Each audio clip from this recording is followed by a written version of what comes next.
Hai, kembali lagi kita ke sebuah review ROG Zephyrus.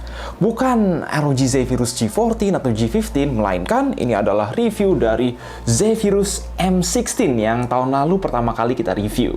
Dan kali ini, Zephyrus M16 2022 dipersenjatai Core i9 Alder Lake yang dikenal sangat gahar. Tapi apakah laptop gaming tipis ini sanggup ngehandle Core i9 generasi terbaru? Mari kita coba.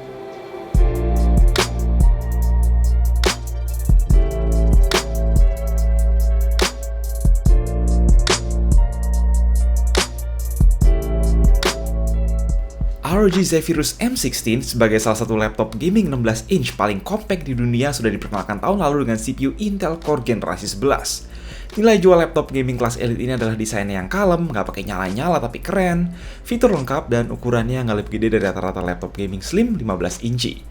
Konstruksinya sendiri solid, punggung metal, interior polos lapis soft touch, tapi sisi bawah masih terbuat dari polimer.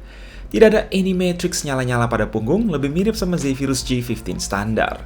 Laptopnya sendiri hanya setebal 2 cm, namun ini kakinya cukup menonjol, ditambah saat dia dibuka, ujung bawah screen assembly menopang sebagai engsel ergo lift, menaikkan bodi laptop demi kenyamanan dan ventilasi optimal. Yang memang membuat Zephyrus M16 ini terlihat beda dari yang lain, terutama dibanding G15, adalah layar QHD 105Hz rasio 16:10 yang mereka sekarang sebut dengan nama ROG Nebula Display. Rasio ini memungkinkan layar membentang hingga pojok bawah dekat engsel, barely menyisakan bezel kecuali di atas untuk webcam. Kualitasnya juga dijamin top, terang benderang dengan gamut DCI P3 sempurna dan Delta E di bawah 2. Pegiat e-sports maupun pegiat konten dijamin puas. Terus webcamnya ini juga udah support login biometrik, oke banget buat dipakai kerja sehari-hari. Kata Asus sendiri sih soal panas exhaust yang nyembur ke sisi bawah panel udah diuji coba ya, nggak perlu khawatir bakal rusak gara-gara panas. Konektivitas lengkap, di sebelah kanan ada USB-A 3.2 Gen 2, slot micro SD, dan slot gembok. Sisanya di kiri, mulai dari charging port, HDMI 2.0, LAN port, satu lagi USB-A 3.2 Gen 2, satu USB-C 3.2 Gen 2 support DP dan PD, satu Thunderbolt 4 yang support charging PD juga, serta combo audio jack. Posisinya aja nih yang rada nggak umum karena maju ke depan. By the way, dalam dusnya kita dikasih dua charger, yaitu adapter gede 240 watt, dan satu lagi adapter USB-C 100 watt yang lebih enak dibawa-bawa. Praktis kan? Masih menggunakan RTX 3060 sejak tahun lalu, gebrakan utama Zephyrus M16 tahun ini tidak lain adalah CPU Core i9 Alder Lake terbaru. Sebelumnya kami udah sempat review ya di MSI GS66 dan kami expect kemampuannya di laptop ini nggak kalah gahar. Dia juga sama-sama punya RAM bawaan DDR5 dual channel 16GB, tapi 8GB-nya soldered yang berarti maksimal bisa upgrade hingga 40GB, lalu ada dua slot PCIe Gen 4 yang salah satunya udah keisi 1TB. Speednya bisa dikatakan sangat melesat. Kembali ke Core i9 12900H, seperti yang udah kita ketahui, memiliki arsitektur hybrid berisi 6 P-core dan 8 E-core, dengan total 14 core 20 thread yang jalan hingga 5 GHz.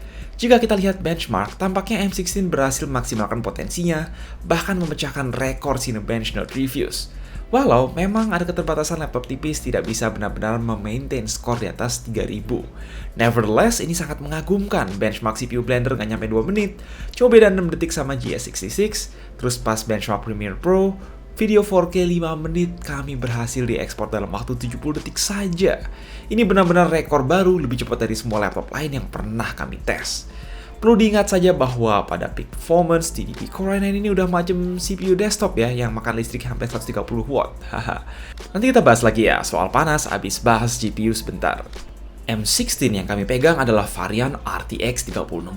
Tersedia juga varian 3050 Ti dan 3070 Ti dengan TDP 100 watt dan boost hingga 120 watt. Secara performa grafis ada sedikit kenaikan dari M16 tahun lalu yang hanya bisa boost hingga 100 watt. Apalagi berkat Max Switch, udah nggak ada bottleneck antara layar dan GPU. Sebagian besar game lancar-lancar saja jalan di resolusi QHD+, terlebih kalau pakai DLSS. Soal ray tracingnya saja yang mungkin agak terbatas. Singkat cerita, ini performanya sedikit di atas rata-rata laptop gaming tipis yang pakai RTX 3060. Dengan kenaikan daya baik pada CPU dan GPU, sudah bisa ketebak kan bakal makin panas. Yap, betul. Nggak sampai 100 derajat juga sih CPU-nya berkat 4 exhaust dan heat pipe malang melintang. plus TIM Liquid Metal. Tapi ya karena ini laptop tipis, panasnya sampai ke permukaan keyboard, terutama bagian tengah yang mencapai 46 derajat.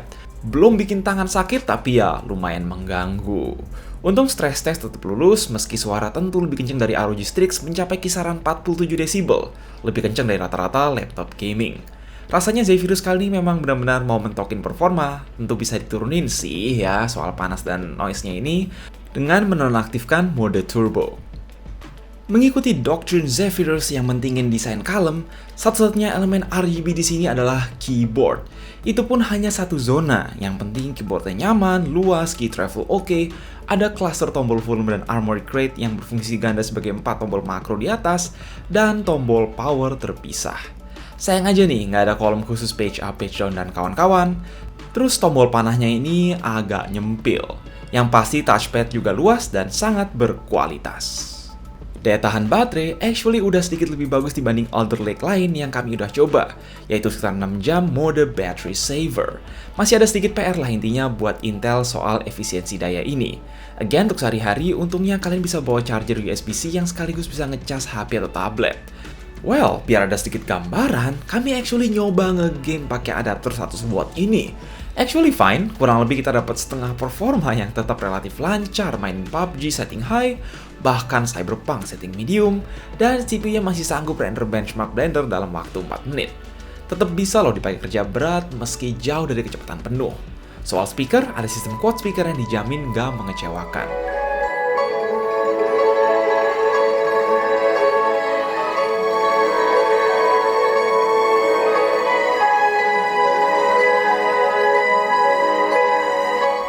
Zephyrus M16 saat ini merupakan seri atas yang menjembatani antara seri Strix dan Zephyrus Duo. Bukan laptop dengan konsistensi performa terbaik, tapi jelas termasuk yang fleksibel dan serba lengkap fiturnya. While performance per wattnya bisa ditingkatkan, laptop-laptop Alder Lake tidak bisa dipungkiri merupakan juara perihal performa CPU pada detik ini. Selama performa CPU merupakan prioritas, Alder Lake ngasih lompatan yang jauh dari generasi terakhir. Tapi jika Anda ngincar lompatan performa gaming dan performa grafis, mungkin ada baiknya bersabar menunggu ROG dengan GPU generasi selanjutnya.